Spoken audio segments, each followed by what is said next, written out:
A Gratidão, de Camilo Castelo Branco. Nos últimos dias de dezembro de 1846, uma espessa camada de neve cobria o solo. O ar, sombrio e pesado, anunciava que mais neve não tardaria a cair, e os ramos nus das árvores nos montes tremiam ao sopro do vento norte gelado. Pairava um silêncio triste e profundo. Apesar do frio rigoroso, uma velha e uma criança seguiam com dificuldade pelo caminho que da Serra de Valongo conduz a São Cosme. A criança de quando em quando soprava para as mãozinhas regeladas e com os pés inchados pelas frieiras, mal se equilibrava. Contudo, com uma energia superior à sua idade, retomava galhardamente o seu lugar ao lado da velha. Esta parecia ter 60 anos, estava corcovada mais pela miséria do que pela idade, e o seu rosto era marcado por rugas profundas. Pela forma como andava, tateando o caminho com uma muleta, via-se que era cega. "Aonde vamos nós, Rosa?" perguntou a velha à menina. "Estamos a meio caminho, minha avó", respondeu a pequena. "Jesus, Senhor, valei-me", lamentou a cega, "que as minhas pobres pernas já estão cansadas e parece-me que não chega ao fim da jornada." "Encoste-se ao meu ombro, vozinha, que eu não estou cansado", ofereceu a menina. Não, tudo está acabado, eu morro aqui, Rosinha. Tenho muita fome e muito frio para vencer o caminho até São Cosme. Ai, meu pai do céu, que me sinto desfalecer." Com um gesto de desespero, a cega caiu sobre a neve. A vozinha, gritava Rosa assustada. "Volta a si, peço-lhe, mais um pequeno esforço e chegaremos a São Cosme." Mas a cega não respondia. "A vozinha", continuou Rosa chorando e cobrindo-a de beijos, "se me abandona, que hei de fazer? Quer que eu morra de paixão?" "Morrer tu, minha Rosinha", disse a cega, reerguendo-se com esforço.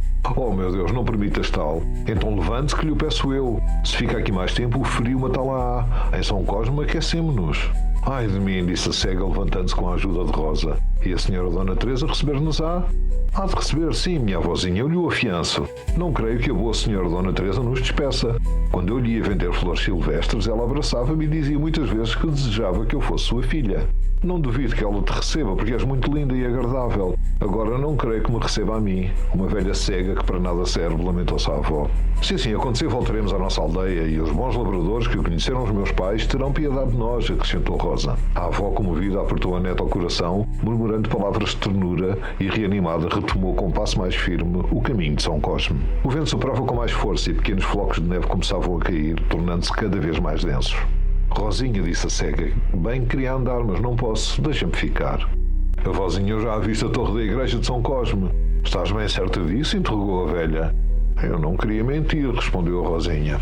"Vamos andando, permita Deus que eu possa vencer o caminho", suplicou a velha. "Não tenha receio de me cansar, minha avó, encoste-se ao meu ombro. Meu querido anjinho, que Deus te pague tudo o que me fazes." Finalmente, depois de 1000 esforços que as deixaram completamente exaustas, chegaram à quinta de Dona Teresa de Sousa. Mais um instante e teriam caído ambas no chão. Ao entrarem na cozinha, o calor súbito produziu-lhes uma reação tão violenta que desfaleceram. Dona Teresa e algumas vizinhas que ali se tinham reunido acercaram-se das duas infelizes. Depois de lhes darem os cuidados necessários, mandaram servir-lhes um bom caldo e acomodaram-nas num canto do lar onde ardia uma grande fogueira. "Agora, Rosinha", disse Dona Teresa amagando-a, "conta-nos como, a esta hora e com este tempo, vieste até aqui com esta boa mulher." "Desculpai, minha senhora", interrompeu a cega, "Rosinha é a minha neta." "Sim, senhora Dona Teresa", confirmou a menina, "é a minha avó, de quem tantas vezes lhe falei." A pequena levantou para ela os seus lindos olhos azuis com uma expressão de súplica que a comoveu. "Fala, minha menina, queres pedir-me alguma coisa, não é assim?" "Veja, minha boa senhora", começou a Rosa, contendo as lágrimas a custo, "eu e a minha avó somos muito desgraçadas. Meu pai, que era rachador de lenha, feriu-se numa perna com o machado. A minha mãe mandou-me chamar o Sr. Pereira, que é um homem muito entendido. Ele não queria vir, mas pedi-lhe tanto que me acompanhou. Quando viu a perna do meu pai, disse logo que estava muito mal. 2 semanas depois, o meu pai morreu." Rosa calou-se a chorar e a cega também soluçava. "Para hoje já é demais", disse Dona Teresa abraçando a menina. "Amanhã, perdoe-me, Dona Teresa", insistiu a Rosa, "mas é melhor que eu termine hoje." E continuou. "Um mês depois da morte do meu pai, a minha mãe caiu de cama com uma febre que não a largava. Um dia, abraçou-me e disse: 'Minha pobre Rosinha, vou unir-me ao teu pai, mas que será de ti?' Eu respondi que trabalharia. 'És muito nova para isso', disse ela, 'mas nunca desampares a tua avó.' E depois abraçou-nos e expirou. Desde então, alguns amigos do meu pai recolheram-nos, mas como são pobres, lembrei-me de vir pedir-lhe agasalho. Sou fraquinha, mas posso trabalhar. Sei fiar, começo a lavar, posso guardar os animais. A minha avó também fia muito bem. Oh, senhora, disse Rosa ajoelhando-se, não nos abandoneis. Satisfazemos-nos com pouco e faremos tudo para vos agradar. Dona Teresa comoveu-se tanto que 2 lágrimas lhe brilharam nos olhos. Levanta-te, Rosinha. Amanhã falaremos nisso. Agora tu e a tua avó ide deitar-vos. Rosa beijou-lhe as mãos com reconhecimento e a cega encheu-a de bênçãos. Foram conduzidas a um pequeno quarto, limpo e quente, onde um sono reparador lhes reanimou as forças. Ainda a aurora mal tinha raiado, já Rosa estava de pé. Fez um esforço para se levantar cedo e, depois de uma oração, desceu. Já a pé, disse-lhe Dona Teresa alegremente. Graças aos vossos benefícios, minha senhora, já estou pronta para o que me determinardes. E a tua avó? Perguntou Teresa. Ainda dorme. É tão velhinha e doente? Peço-lhe que tenhais piedade dela. Rosa ergueu as mãos e esperou, trêmula, a resposta. Dona Teresa, conhecida na vizinhança como uma mulher avarenta, sentiu que era impossível resistir a uma súplica tão humilde e cheia de amor. Naquele momento, quem a acusasse de avareza seria injusto. Vou mandar vestir-te uma roupinha melhor, Rosinha. Disse-lhe com uma brandura invulgar, porque espero que has de ser uma boa criada. Então fica em casa da senhora? Perguntou Rosa incrédula. Ficas sim, respondeu Dona Teresa. Desculpe-me, senhora, mas a minha avó. E a menina parou, corando. Dona Teresa, para a experimentar, disse: a tua avó não. É cega e velha, para nada serve, e eu não sou rico o bastante para sustentar 2 pessoas. Então, senhora, agradeço os vossos benefícios, mas não posso abandonar a minha avózinha. Vou ajudá-la a levantar-se e regressaremos à nossa aldeia. E que farás lá? Questionou Dona Teresa. Pedirei abrigo a um mestre tamanqueiro, trabalharei nos socos durante o inverno e no verão venderei flores e frutos. Ganharei o suficiente para as 2. Dona Teresa apertou Rosa nos seus braços. Basta, Rosinha. Tu és um anjo que Deus enviou à minha casa para me trazer felicidade. Vai vestir-te e depois irás dizer à tua avó que ambas ficam para sempre na minha casa. Seria impossível descrever a alegria da avó ao saber da decisão. Abraçava Rosa e agradecia a Dona Teresa, prometendo fazer de tudo para não ser um peso. Rosa nada dizia, mas a eloquência do seu olhar provava à sua benfeitora toda a sua gratidão. A Hora do Diabo, Fernando Pessoa. Ao sair da estação e ao chegar à rua, ela viu com pasmo que estava na sua própria rua a poucos passos de casa. Estacou. Voltou-se para trás para exprimir esse pasmo ao companheiro, mas atrás dela não vinha ninguém. A rua estava lunar e deserta, e nela não havia qualquer edifício que pudesse ser ou parecer uma estação de comboios. Tonta, sonolenta, mas interiormente desperta e alarmada, foi até casa. Subiu e, no andar de cima, encontrou o marido, ainda desperto. Ele ia no escritório e, quando ela entrou, depôs o livro. Então, perguntou ele. Ela respondeu rapidamente, correu tudo muito bem. O baile foi muito interessante. E antes que ele fizesse mais perguntas, acrescentou: umas pessoas que estavam no baile trouxeram-me de automóvel até ao princípio da rua. Não quis que viessem até à porta, saí ali mesmo. Ah, que cansada estou. E num gesto de grande cansaço, esquecendo-se de um beijo, foi-se deitar. Os seus sonhos adquiriram uma feição estranha. Viu-se a deslocar por uma ponte de uma grande altura, de onde se via todo o mundo. Embaixo, a uma distância impossível, estavam como astros espalhados grandes manchas de luz. Uma figura de vermelho apareceu-lhe e apontou-lhes dizendo: são as grandes cidades do mundo. Aquela é Londres, aquela ali é Berlim e a outra é Paris. São manchas de luz na treva e nós, nesta ponte, passamos alto sobre elas, incrédulos do mistério. Que coisa tão pavorosa e tão bonita! Mas o que é aquilo tudo ali embaixo? Interrogou admirada. Aquilo, minha senhora, é o mundo. Foi daqui que, por incumbência de Deus, tentei o seu filho Jesus. Mas não deu resultado, porque o filho era mais iniciado que o pai, lamentou-se a figura. Não percebo. Foi daqui que tentou Cristo? Perguntou ela a pedir confirmação. Foi, respondeu a figura. Onde agora está um vale, estava uma montanha. Que bem que me lembro, o Filho do Homem repudiou-me desde além de Deus. Eu segui o meu dever, a ordem de Deus. Tentei-o com tudo quanto havia. Se tivesse seguido o meu próprio conselho, tê-lo-ia tentado com o que não pode haver. Talvez a história do mundo tivesse sido diferente, elaborou a figura de vermelho. Mas como é que se pode sustentar uma coisa negando-a? Perguntou ela. É a lei da vida, minha senhora. Tudo vive porque se opõe a qualquer coisa. Eu sou aquilo a que tudo se opõe. Se eu não existisse, nada existiria, porque não haveria a que se opor. A música, o luar, os sonhos são as minhas armas mágicas. E o sonho, minha senhora, é uma ação que se tornou ideia e que por isso conserva a força do mundo e repudia a matéria. Não é verdade que somos livres no sonho? Questionou a figura num tom suave e insinuante. Sim, mas é triste o acordar, respondeu ela. Um bom sonhador não acorda. Eu nunca acordei, concluiu firmemente a figura. Ela olhou de sobressalto e teve subitamente medo. Mas afinal quem é o senhor?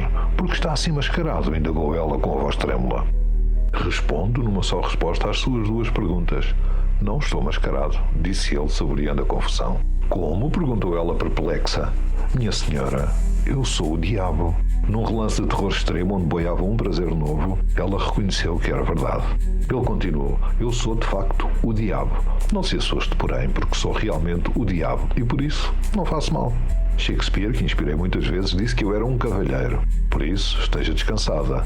Data do princípio do mundo e desde então tenho sido sempre um ironista. Talvez não saiba porque eu trouxe aqui. Não foi para a violar. Na minha posição isso é impossível, porque nós, os anjos, não temos sexo. Corrompo é certo porque faço imaginar, mas Deus é pior, pelo menos num sentido, porque criou o corpo corruptível, que é muito menos estético. A sua voz tornou-se mais confidencial. Lembremos-nos que sou o diabo. Quantas vezes tem sonhado comigo? Nunca pensou no príncipe encantado? No homem perfeito? Nunca sentiu em sonho um toque que a acariciasse como nenhum outro? Inquiriu o diabo. Embora não compreenda bem, sim, creio que pensei e senti assim, admitiu ela, acrescentando em voz baixa. Custou um pouco a confessá-lo. Era eu, sempre eu. Sou a serpente. As minhas melhores criações são o luar e a ironia, revelou o diabo numa estranha solenidade. Não são coisas muito parecidas, observou ela hesitante. Não, porque eu não sou parecido comigo mesmo. Esse vício é a minha virtude. É por isso que sou o diabo, concluiu deleitando-se com o paradoxo. E como se sente? Perguntou ela, curiosa e íntima. Cansado. Principalmente cansado. Cansado de astros e de leis. Nunca tive infância nem adolescência. Sou o negativo absoluto, a encarnação do nada. O que se deseja e não se pode obter, o que se sonha porque não pode existir. Nisso está o meu reino, confessou o diabo suspirando. Ele prosseguiu num tom messiânico e triste. A humanidade é pagã. A sua religião é uma bruxaria. As religiões são símbolos e os homens tomam os símbolos como coisas, não como vidas. Também eu, minha senhora, sou a estrela brilhante da manhã. Todo este universo com o seu Deus e o seu diabo é o hieróglifo eternamente por decifrar. Sou, por mister, mestre da magia, mas não sei o que ela é. Não pasme que eu assim lhe falo, sou naturalmente poeta, porque sou a verdade, falando por engano. Não, disse ela a rir, sempre há de haver uma religião verdadeira, ou então são todas falsas. Minha senhora, todas as religiões são verdadeiras, por mais opostas que pareçam, são símbolos diferentes da mesma realidade. Corrompo, mas ilumino, sou a estrela brilhante da manhã, esclareceu ele qual professor erudito. O meu marido disse-me uma vez que Cristo era o símbolo do sol, lembrou ela pensativa. Sim, e por que não será verdade o contrário, que o sol é o símbolo de Cristo? Retorquiu o diabo com um brilho nos olhos. Mas o senhor vira tudo do avesso, concluiu ela. É o meu dever, minha senhora. Não sou o espírito que nega, mas o espírito que contraria. Sou o mestre lunar de todos os sonhos, o músico solene de todos os silêncios. Sou o eterno diferente, o eterno adiado, o supérfluo do abismo. A sua voz baixou como se partilhasse um segredo. Tudo isto não estou a falar consigo, mas com o seu filho. Não tenho filho, isto é, vou tê-lo daqui a 6 meses, se Deus quiser, balbuciou ela desarmada. É com ele que estou a falar. Daqui a 6 meses? 6 meses de quê? Ora, de quê? 6 meses? Admirou-se ela. 6 meses solares? Perguntou o diabo acrescentando. Mas a gravidez vai por meses lunares. E eu mesmo não posso contar senão por meses da lua, que é a minha filha. Isto é, a minha cara vista nas águas do caos. E continuou. Desde o princípio do mundo que me insultam e me caluniam, não sou o revoltado contra Deus, nem o espírito que nega. Sou o Deus da imaginação, perdido porque não crio. Foi por mim que, quando criança, sonhou com brinquedos. É por mim que, já mulher, abraçou de noite os príncipes que dormem no fundo destes sonhos. Sem lhe dar hipótese de responder, a figura continuou. Que homem pousou sobre os seus seios aquela mão que foi minha?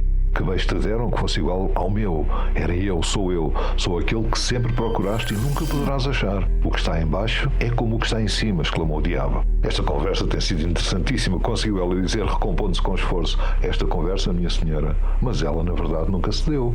Em primeiro lugar, é bem sabido que eu não existo, sou um pobre mito. E o que é pior, o mito inofensivo. Consola-me só o facto que o universo também é um mito. Confesso-lhe que estou cansado do universo. Tanto Deus como eu, de bom grado, dormiríamos um sono que nos libertasse dos nossos cargos, afirmou ele, e o seu tom voltou a ser melancólico. Não imagina quanto apreciei a sua conversa, disse ela já de pé, numa rua cheia de luar em que não reparara. Calou-se um momento e depois, com os olhos subitamente marejados, perguntou: mas sabe o que sinto no fim de tudo? O quê? Perguntou o diabo. Uma grande pena de si. Uma expressão de angústia passou pelo rosto do homem vermelho. Deixou cair o braço que lançava o dela e parou. Ela deu uns passos, constrangida, e voltou-se para se desculpar da mágoa que causara, mas ficou atônita. Estava sozinha. Sim, era a rua dela, mas para lá daquele ponto não estava ali ninguém. O luar batia, claríssimo, não na saída do funicular, mas nas duas portas fechadas da serralharia de sempre. Chegada à casa, o marido ainda a esperava. Vim com pessoas conhecidas, explicou ela. E vieste a pé? Perguntou ele. Não, vim de automóvel, explicou ela. Essa é boa. Não ouvi, disse o marido confuso. Não até à porta, disse ela sem hesitação. Passaram ali à esquina e eu pedi que não me trouxessem até aqui porque queria andar este bocado de rua com este luar tão lindo. Isto está lindo. Olha, vão deitar. Boa noite. E foi, sorrindo, mas sem lhe dar o beijo do costume.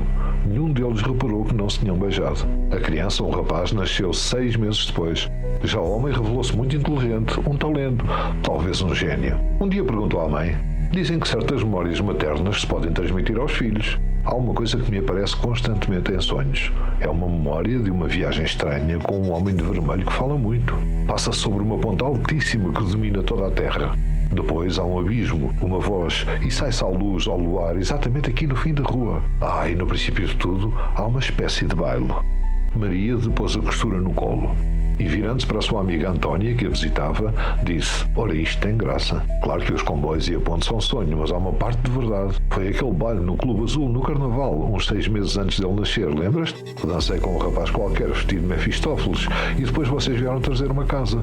Eu fiquei no fim da rua, onde ele diz que saiu do abismo. Oh, querida, lembro-me perfeitamente, respondeu a amiga. Nós queríamos vir até à porta, mas tu não quiseste. Disseste que gostavas de andar este bocadinho ao luar. Maria sorriu. Isso mesmo. Mas é engraçado, filho, que tenhas acertado em coisas que estou certa que nunca te contei. Que coisas curiosas são os sonhos. Ingrata humanidade. Assim se agradeceu ao diabo. A Ruiva, de Fialho de Almeida. A taberna do Pescado, em frente ao cemitério dos Prazeres, enchia-se ao anoitecer. Era o refúgio dos trabalhadores locais, canteiros e cavadores que chegavam da cidade, trazendo consigo o barulho e o cansaço do dia. Ao cair da noite, o lugar mergulhava numa atmosfera sombria. Quase que se podia sentir a vida invisível e descompositora das larvas que fervilhavam sob a terra, no cemitério ali ao lado. Aos poucos chegavam os guardas e os coveiros de feições angulosas. Cumprimentavam a tia Lauriana e sentavam-se nos seus lugares habituais, a chupar pontas de cigarro e a pedir vinho. Ao fundo, encostada ao balcão, a tia Lauriana, uma mulher de peito vasto e seias rudes, era a mestra dos pastéis de bacalhau. A um canto, um cego de ar faminto e sofrido dedilhava uma rabeca pousada nos joelhos. Junto à porta, um grupo de pedreiros discutia em voz alta. Naquela noite a casa estava cheia e eu entrei e cumprimentei os velhos conhecidos. Um homem de ar brutal, com o olho esgazeado e as mãos ainda sujas de sangue, tocou-me no braço e segredou-me: prova o branco, doutor. É uma maravilha, com um pastelinho nem lhe conto. Eram estes os meus amigos, gente perigosa, companheiros do vício e da boémia das tascas. Sentei-me. A Lauriana veio servir-me sorrindo. O seu hálito quente e forte empestava o ar à distância. De repente a porta abriu-se e entrou o tio Farrusco. Era coveiro, o mais repelente de todos. Tinha um aspecto asqueroso, com mãos recurvas e gastas, cheias de terra e cabelos. As madeixas imundas caiu-lhe sob a testa, parecia um esqueleto embrulhado em farrapos. Um dos cavadores, um homem de pele queimada pelo sol, bateu-lhe no ombro. Tio Farrusco! O velho tentou endireitar-se completamente bêbado e resmungou: que é isso, pateta? O seu olho envidraçado, baço, não conseguia focar. Fios de baba escorriam-lhe pelos cantos da boca. Arrastou-se para o canto e, ao passar por um dos homens, arrancou o copo e bebeu o vinho de um só trago. Alguém lhe perguntou pela filha, pela Ruiva. Um dos pedreiros, curioso, entreveio. Não era essa que deitava sangue pela boca? Outro acrescentou: uma rapariga de cabelo encarnado com um sinalzinho no pescoço. Era filha daquilo? E apontavam para o coveiro. Bem sei qual é, diziam os outros, que peça, que andava com o Nicolau das carruagens fúnebres, bêbada como um rato. O coveiro olhava para eles com uma expressão de espanto idiota. Na penumbra, aquele vulto miserável tinha algo que metia medo.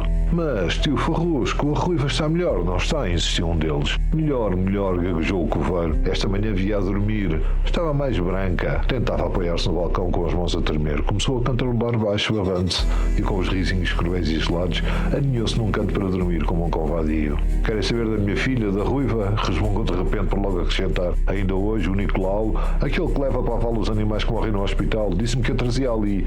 É boa, eu bem vi o saco tão bem cozido que vinha. A Ruiva em postas. Depois de uma gargalhada horrível, rematou: também eu hei de morrer, quero lá saber daquela grande velhaca. É a altura de ir, disse para comigo. Há uma coisa pior que um cão raivoso, é um coveiro bêbado. Isso aí. A ironia era que um dia destes o meu bisturi tinha examinado o corpo daquela pobre criatura. Ela fora uma fonte de estudo notável para a minha tese de medicina. Procurei saber mais pormenores. Disseram-me que o tio Farrusco tinha sido casado com uma vendedora, a Marta. Ela vendia as hortaliças que o marido plantava às escondidas na terra fértil do cemitério. A filha, Carolina, nasceu no mesmo dia em que a mãe morreu. Ninguém sabe bem como a rapariga se criou. Aos 12 anos era bonita e delicada, mas andava sempre descalça e coberta de remendos, e sem ter consciência do horror, acompanhava o pai no seu sinistro trabalho de sepultar os mortos. Assim cresceu entre covas e cadáveres. Desenvolveu uma fascinação doentia pelos defuntos que chegavam em encostos fúnebres ricos e dourados. Deitava-os na morgue e ficava ancorado a um canto, a contemplar a imobilidade daqueles que iriam para sepulcros de mármore. Aprendeu a ler, decifrando os nomes das suas lápides. Passava horas a observar os corpos. Meninas ricas, vítimas de tuberculose, rapazes pobres com o sofrimento estampado no rosto, velhos devassos na sua última e inútil elegância. Nas horas de maior calor, quando todos dormiam, ela esgueirava-se para a morgue. Ali, escolhia os corpos dos mais jovens e belos. Como um pequeno vampiro sedento, entreabria-lhes as mortalhas e tocava-lhes na pele com um prazer febril. A sua imaginação começava a rasgar o véu da inocência. Tinha 15 anos. O pai, quase sempre bêbado, dormia muitas vezes nos túmulos vazios, completamente esquecido dela. O seu declínio começou com um rapaz, um aprendiz de marceneiro chamado João, um homem forte e saudável. Foi uma velha alcoviteira do seu pátio que lhes apresentou. A relação começou com uma paixão avassaladora, mas desfez-se rapidamente. Carolina, criada no caos, não tinha instinto para a ordem, para a limpeza, para o lar. A sua preguiça e desleixo chocavam com o que João esperava de uma mulher. O amor dele arrefeceu e ele começou a procurar outras, enquanto ela se afundava no ciúme e no desespero. Abandonada, a queda foi rápida e brutal. Primeiro a fábrica, depois a rua. Os amantes de uma noite, o álcool, a doença que lhe roía o corpo. Um dia foi apanhada pela polícia. O seu nome foi inscrito no livro oficial da prostituição, uma das glórias desta florescente cidade. Estes foram os episódios que tiveram o seu fim há 3 dias, numa cama da enfermaria de Santana. Foi o próprio tio Farrusco quem cobriu de terra, sem uma lágrima nem uma saudade, o corpo retalhado pelo meu bisturi. O corpo da rapariga corroída pela doença, abandonada desde o berço até ao túmulo. Tenho sobre a minha mesa, neste preciso momento, a sua caveira. Fria, limpa, branca. As suas mandíbulas abrem-se para mim numa careta trágica e sombria. E este despojo, este resto de vida, parece interrogar-me em vão.